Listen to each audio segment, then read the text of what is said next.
This is going to be a pretty interesting video because we're talking about the 2018 iPhones.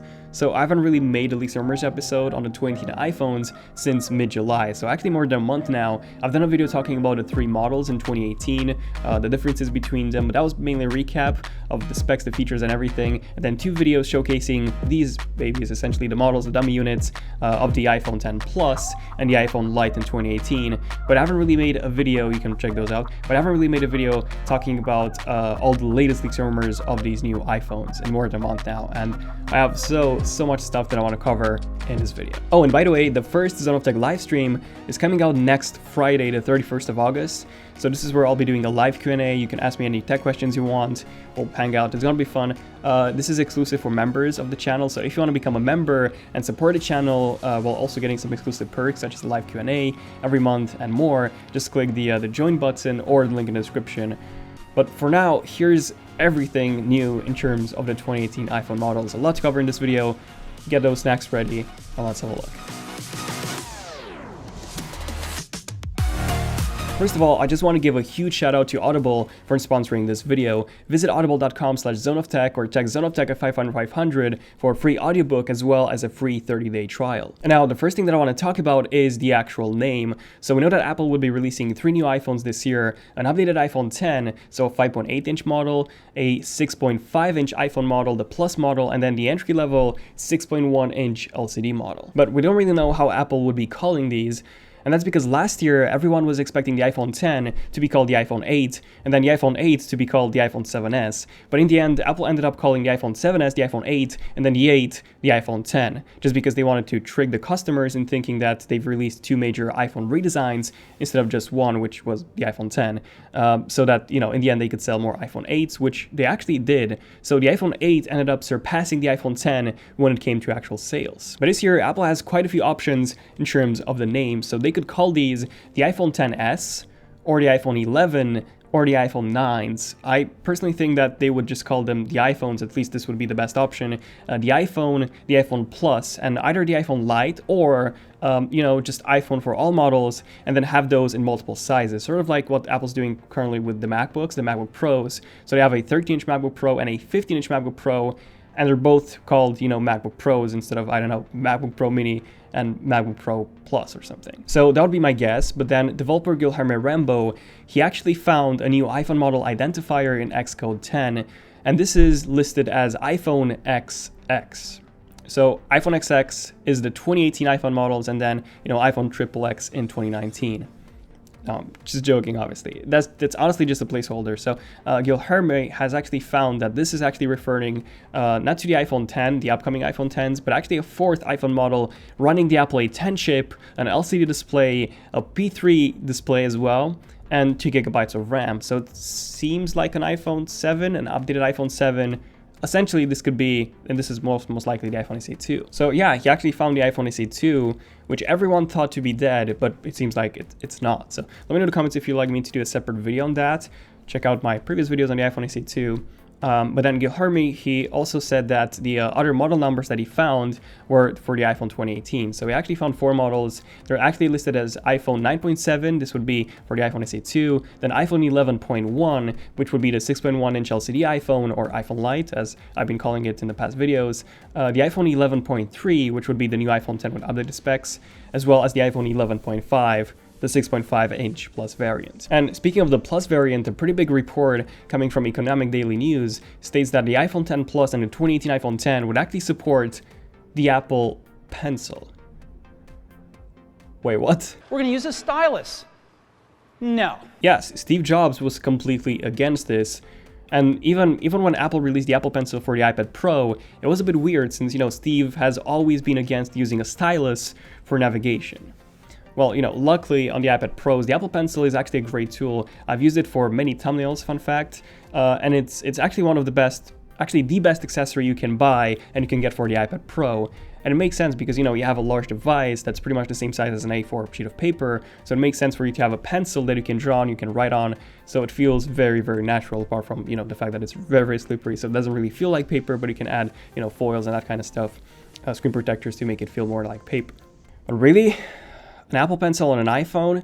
Well, it would make more sense on the iPhone Plus because, you know, it's larger, 6.5-inch display, but on the 5.8-inch iPhone, not so much. Also, judging by the report, the 6.1-inch iPhone Lite, it won't be supporting the Apple Pencil. You're probably wondering why.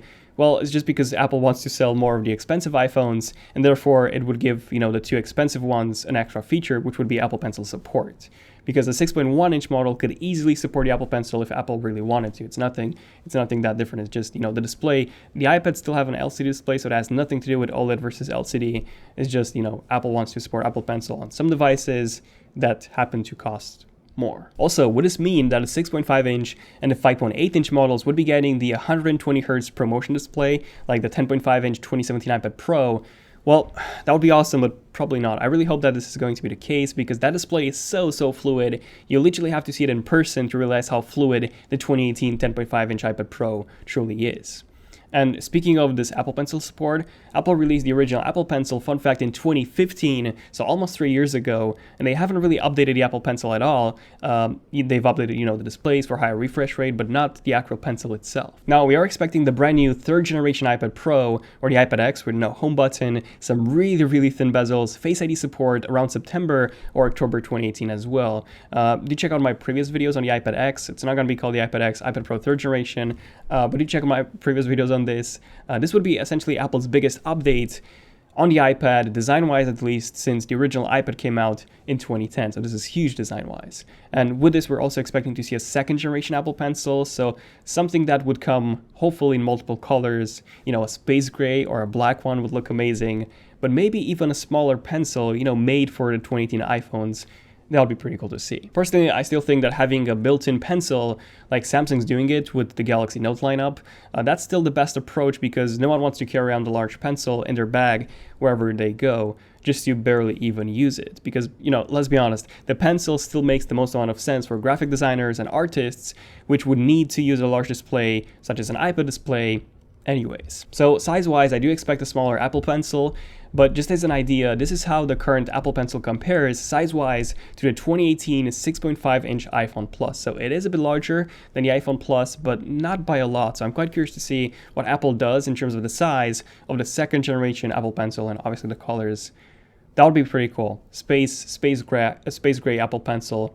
Let me know in the comments if you want to see that. But the iPhone Plus is going to be a massive device anyways, so it will come with a 6.5-inch display, and because of those really thin bezels, which by the way are going to be even thinner on the 2018 models versus the 2017 iPhone 10, this is how it would compare to the Samsung Galaxy Note 8 or the Google Pixel 2 XL, so actually significantly smaller than those phones, but with a significantly larger 6.5-inch display panel, just because of essentially no bezels and just a notch which is even thinner and smaller basically than last year's model. I really want to hear or basically read what you guys think about all this. Would you ever use an Apple Pencil on the 6.5-inch iPhone Plus or the 5.8-inch iPhone? Keep in mind that you would have to buy the Apple Pencil separately, which is not cheap by any means, and with the Galaxy Note lineup, you actually get one inside a box. Well, inside the actual phone. Okay, so what else? Well, China Time actually reported that Apple would be upgrading the wireless charging on the 2018 iPhones by adding basically a copper coil instead of the FPC one that the iPhone 10 uses and most of the smartphones use today. Essentially, this means that the wireless charging would be faster on the 2018 iPhones, and that's obviously really cool to see. Speaking of really cool things to see, the AirPower charging mat is still something we haven't seen yet, so it still hasn't been released. It was introduced in September 2017 with the iPhone 10, and same applies to the AirPods charging case. We haven't seen any of those released yet. So yeah, these are finally set to be introduced in September 2018, which this is gonna be a full year after the original unveil that those products would be finally released. So hopefully Apple has a really good excuse for all this. That's if they're actually gonna mention this at all. I mean, we know that Apple's trying to make the AirPower mat able to charge your device anywhere you place them on the actual mat. So they would be fitting that thing with charging coils pretty much everywhere. And it would also have a really good software integration. And I personally think that it's actually because of their charging coil position, the reason why this thing was delayed by basically a year. Essentially, every other wireless charger on the market uses one coil for each device that you want to charge. Some actually use two if you have a tall device. But basically, Apple wants to make it so that you can place your iPhone, Apple Watch, or AirPods literally anywhere on the power mat and charge the devices at the same speed no matter of the position, which is really, really difficult to do. I mean, if you take a look at the Samsung wireless charger that they've actually released or that they're going to release, that would work with the Samsung Galaxy Note S series and the watch as well, but those actually have indentation in spots where you can position those devices. You cannot really place them anywhere. So yeah, those basically use two or basically three wireless charging coils, whereas the Apple one would be full of charging coils. And obviously this is a much more difficult thing to do. And then TrendForce has also published a report on the 2018 iPhones, basically talking about the specs, and everything was pretty much aligned to everything we knew already. So display size of the 3 new models, the actual display panel, so OLED on the 2 more premium models, and then LCD on the 6.1-inch variant. Also, it is quite interesting seeing the storage options. This is something that we haven't really seen reported before. So according to TrendForce, the 6.5 and the 5.8-inch models would be coming with 64 and 256 and 512 gigabytes of storage. So yeah, lots of storage options. 3, this is probably the most we've ever had, while the 6.1-inch model would actually be coming in 64 and 256. So essentially the same options that we got with the 2017 iPhone 10. Personally, I did get the 256 gigabyte iPhone 10 back in 2017, but I don't really use it fully. So I use about 90 gigabytes of storage. So for me, 128 gigabytes is actually the sweet spot, but unfortunately Apple doesn't sell that. Course. Let me know in the comments which storage option works best for you. And then when it comes to the actual price, the 64 gigabyte baseline options are set to start from $700 to $750 or pounds in the UK for the 6.1-inch LCD iPhone Lite, $900 to $950 or pounds for the 5.8-inch model, and $1,000 or 1,000 pounds in the UK, because why not 1-to-1 conversion ratio, for the 6.5-inch iPhone Plus. Obviously, these prices would go higher depending on what storage options you pick. So essentially the Plus model of the iPhone would be the same price as the iPhone 10 in 2017. So what about the release date? Well, Apple has had a September iPhone event for many years now, so they would be definitely announced in September. The iPhone 10 was announced on September the 12th, which interesting enough was actually on a Tuesday, even though WWDCs are usually held on Mondays. And speaking of this, the 2018 event, we've had many reports from phone carriers especially stating that the Apple event would be held either on a Tuesday, September the 11th, or on a Wednesday, September the 12th. It's most likely going to be September the 12th. I don't know. I have a good feeling about the 12th number. I think this is what Apple is going to go with. But at the same time, 11 would make a lot of sense if Apple's going to call this, the iPhone 11. So I'll have to see if it's September the 11th or September the 12th. And in terms of when these would actually be shipped, that's usually a week later, so Friday, September the 21st. But we've actually had some reports that only the iPhone Plus and the 5.8-inch models would be released on September the 21st, and then the Lite version would be actually delayed until October, so that more people buy the more premium iPhones. It's probably not only because of that. Apple had some issues when it came to manufacturing obviously the LCD display, which is a bit of a tricky thing to do since, being able to bend an LCD display like that and flex it and have a weird shape, that's not something that's been done before a lot. The Essential phone has done it and a few more manufacturers, but it's not something that you can do as easily as you can with an OLED display. But honestly, I'm really looking forward to the future. Smartphones are headed today, so a bezel-less future where pretty much all smartphones would look the same, but we would be getting an incredibly immersive experience because of that bezel-less display. And speaking of the future, I like reading and imagining how we as a human race would be like in, let's say, 1,000 years or so. And if you're a science fiction fan like I am, I highly suggest reading 3001, The Final Odyssey by Arthur C. Clarke. So this is actually the last book of the Space Odyssey series, and it's just a brilliant portrayal of how Clarke imagines we would be living 1,000 years from now. And if you're a busy person like I am and you don't have time to, read actual books, you can listen to this along with an outstanding number of audiobooks on Audible while running, hiking, working, and doing many other productive things at the same time.